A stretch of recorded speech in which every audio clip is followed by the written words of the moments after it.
Hi, I'm Dave Spiegel, and I'll be your English instructor for Business English.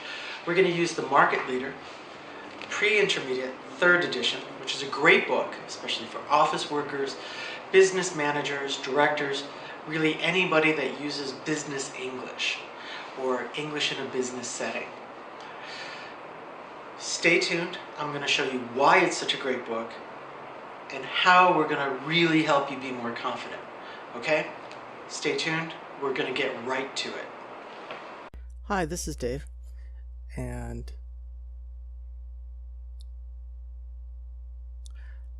this, as you can see, we're looking at our Market Leader 3rd edition cover.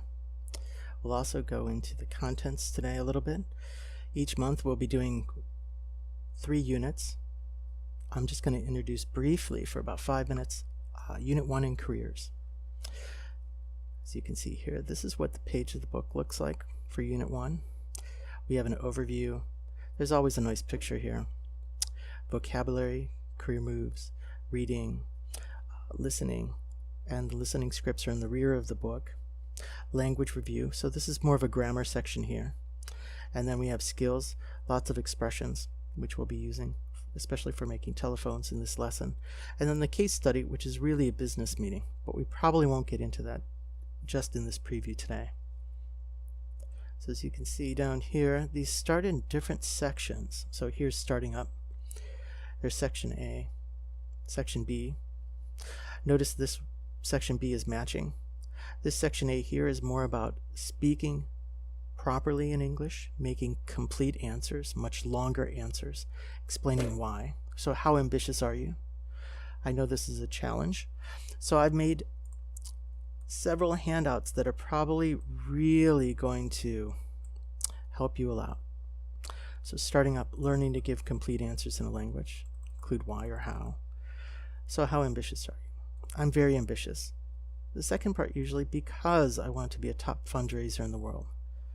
And then the third section, for example, for the last 5 years, I've been the top ranked fundraiser in Korea with over $5 million US in contributions. If I say something you don't understand, I'll probably give you the answer very quickly. USD is an acronym. It can mean United States dollars, or many people say US dollars, or even American dollars. A contribution, colloquial expression, means used by native speakers every day. So the money donated to a charity. We also have a negative answer. I'm not very ambitious because I'm lazy and I just want to earn a steady paycheck. For example, I take a lot of breaks and I don't have a lot of responsibility. I just create reports and stuff. So many times here, I will always give you writing homework. This really helps your speaking. And when you finish writing, go ahead and read it out loud 4 times. It really will improve your speaking. Question number 2, do you have a career plan? Notice we're going to follow the same basic structure in English. Yes, I have a career plan. Because in 10 years' time, I want to be the CEO of my own nonprofit organization. Now I explain how. First, I'll become the CEO of my own nonprofit organization.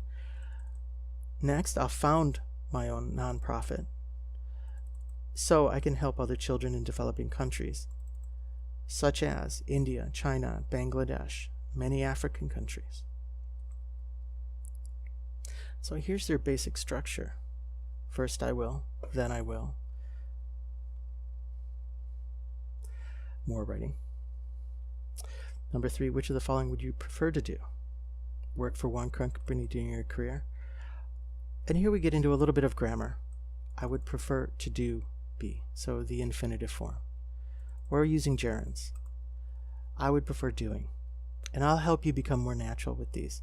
Just always remember why, because. And a good example is. So I might say, I would prefer to work for one company during my career because I can get experience in a variety of fields. A good example is I could start in marketing and sales, and then later I can work in purchasing and distribution.